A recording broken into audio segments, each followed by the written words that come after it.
Here we go with day 3 of our daily Bible reading. Today we're going to read Genesis chapter 8 through chapter 11. The flood recedes, chapter 8. God remembered Noah, as well as all the wildlife and all the livestock that were with him in the ark.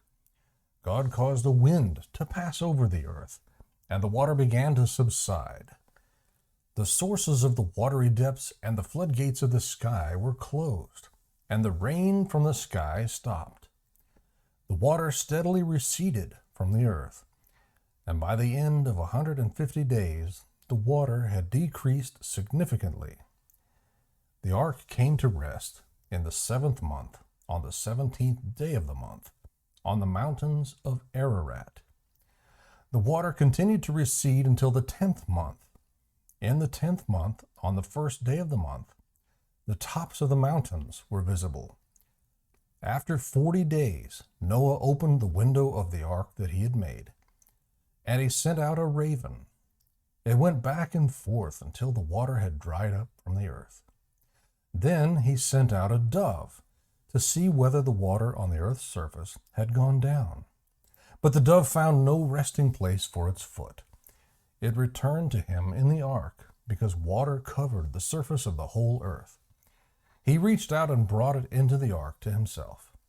So Noah waited 7 more days and sent out the dove from the ark again. When the dove came to him at evening, there was a plucked olive leaf in its beak. So Noah knew that the water on the earth's surface had gone down. After he had waited another 7 days, he sent out the dove, but it did not return to him again.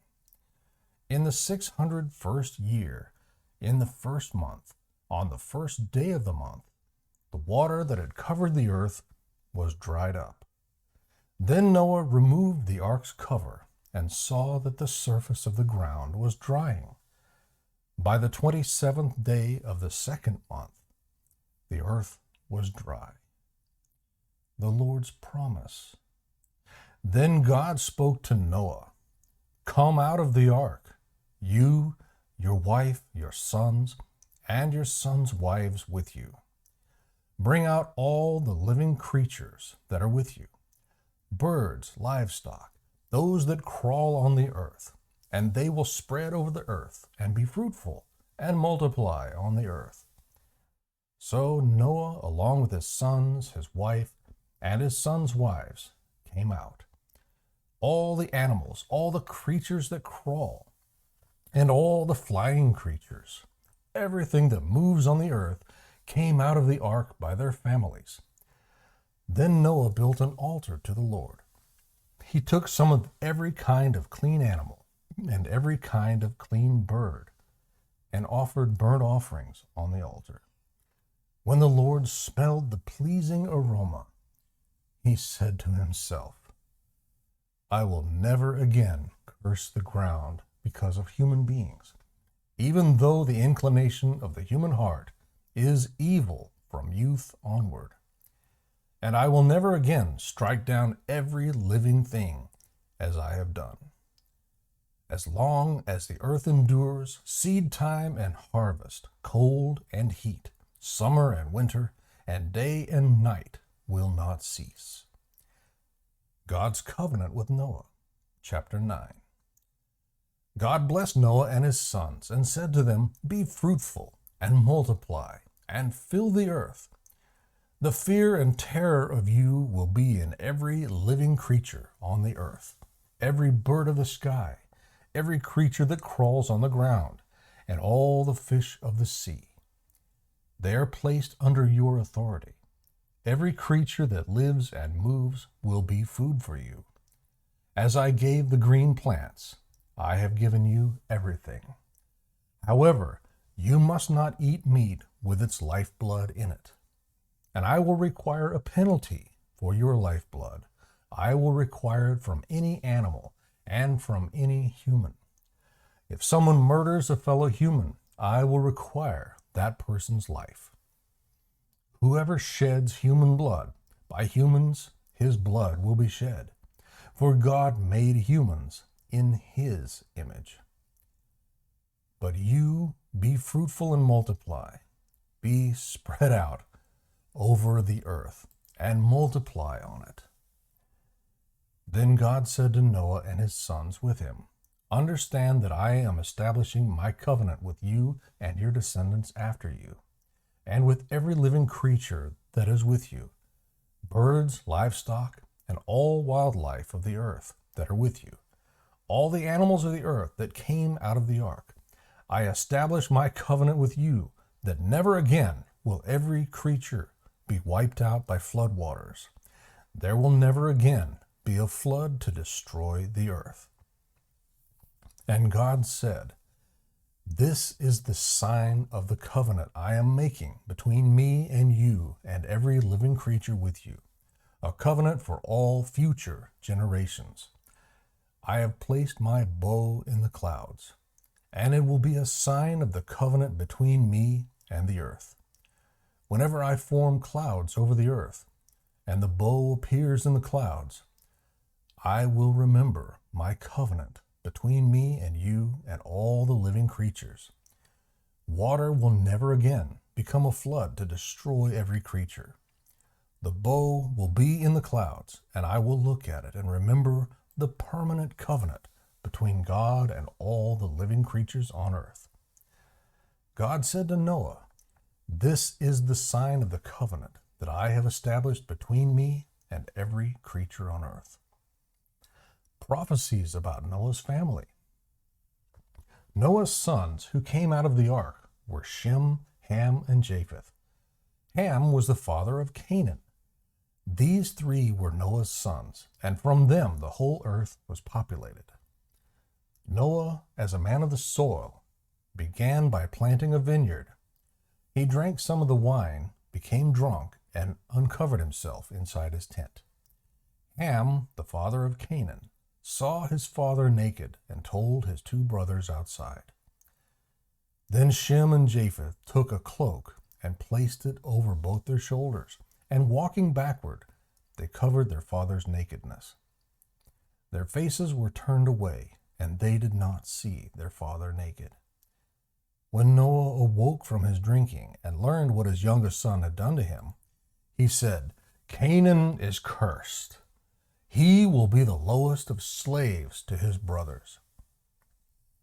He also said, Blessed be the Lord, the God of Shem. Let Canaan be Shem's slave. Let God extend Japheth. Let Japheth dwell in the tents of Shem. Let Canaan be Shem's slave. Now Noah lived 350 years after the flood. So Noah's life lasted 950 years. Then he died. The Table of Nations, Chapter 10. These are the family records of Noah's sons, Shem, Ham, and Japheth. They also had sons after the flood. Japheth's sons, Gomer, Magog, Madai, Javan, Tubal, Meshech, and Tiras. Gomer's sons, Ashkenaz, Rephath, and Togarmah. And Javan's sons, Elisha, Tarshish, Kittim, and Dodanim. From these descendants, the peoples of the coasts and islands spread out into their lands according to their clans in their nations, each with its own language. Ham's sons, Cush, Mizraim, Put, and Canaan. Cush's sons, Seba, Havilah, Sabta, Raamah, and Sabteka. And Raamah's sons, Sheba and Dedan. Cush fathered Nimrod, who began to be powerful in the land. He was a powerful hunter in the sight of the Lord. That is why it is said, like Nimrod, a powerful hunter in the sight of the Lord. His kingdom started with Babylon, Erech, Akkad, and Calneh in the land of Shinar. From that land he went to Assyria and built Nineveh, Rehoboth-ir, Calah, and Resen, between Nineveh and the great city Calah. Mizraim fathered the people of Lud, Anam, Leab, Naphtu, Pathrus, Kaslu, the Philistines came from them, and Caphtor. Canaan fathered Sidon, his firstborn, and Heth, as well as the Jebusites, the Amorites, the Girgashites, the Hivites, the Archites, the Sinites, the Arvadites, the Zemarites, and the Hamathites. Afterward, the Canaanite clans scattered. The Canaanite border went from Sidon going toward Gerar as far as Gaza, and going toward Sodom, Gomorrah, Admah, and Zeboim, as far as Lasha. These are Ham's sons by their clans, according to their languages, in their lands and their nations. And Shem, Japheth's older brother, also had sons. Shem was the father of all the sons of Eber. Shem's sons were Elam, Ashur, Arpachshad, Lud, and Aram. Aram's sons, Uz, Hul, Gether, and Mash. Arpachshad fathered Shelah, and Shelah fathered Eber. Eber had 2 sons. One was named Peleg, for during his days the earth was divided. His brother was named Joktan. And Joktan fathered Almodad, Shelef, Hazarmaveth, Jerah, Hadoram, Uzal, Diklah, Obal, Abamael, Sheba, Ophir, Havilah, and Jobab. All these were Joktan's sons.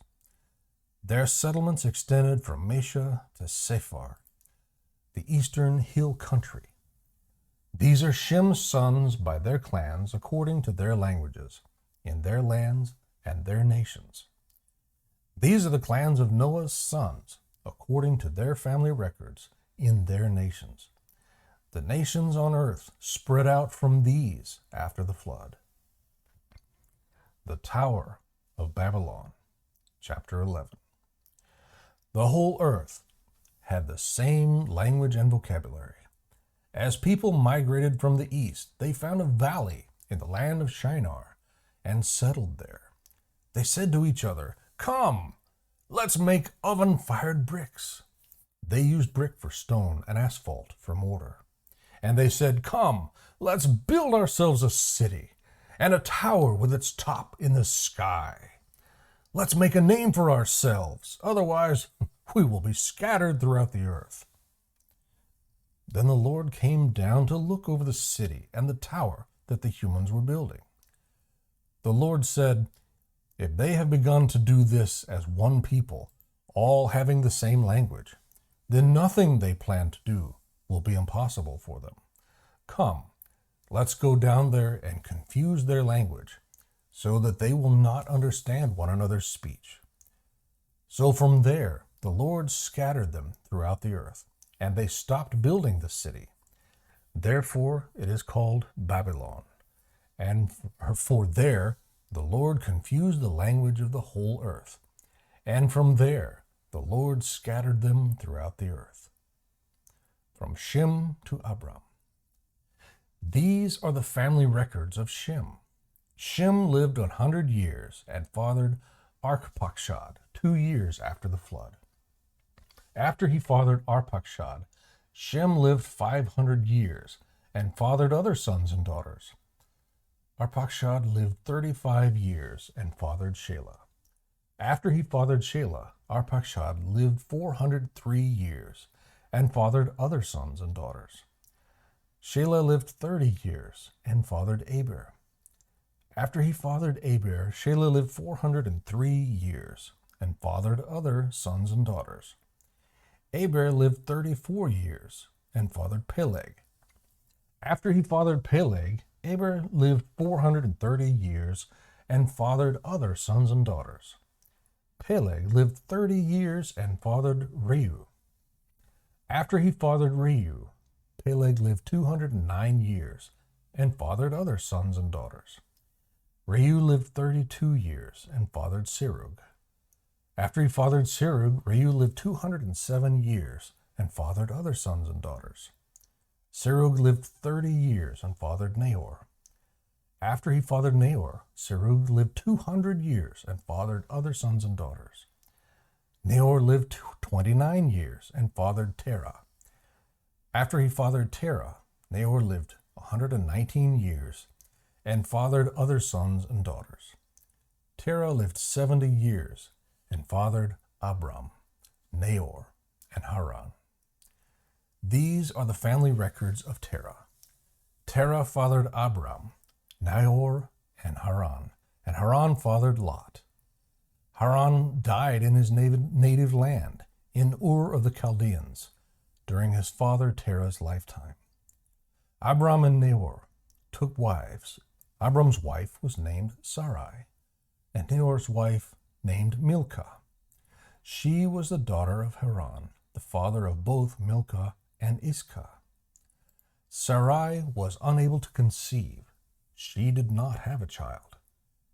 Terah took his son Abram, his grandson Lot, Haran's son, and his daughter-in-law Sarai, his son Abram's wife, and they set out together from Ur of the Chaldeans to go to the land of Canaan. But when they came to Haran, they settled there. Terah lived 205 years and died in Haran. May the Lord add his blessing to the reading and study of his word.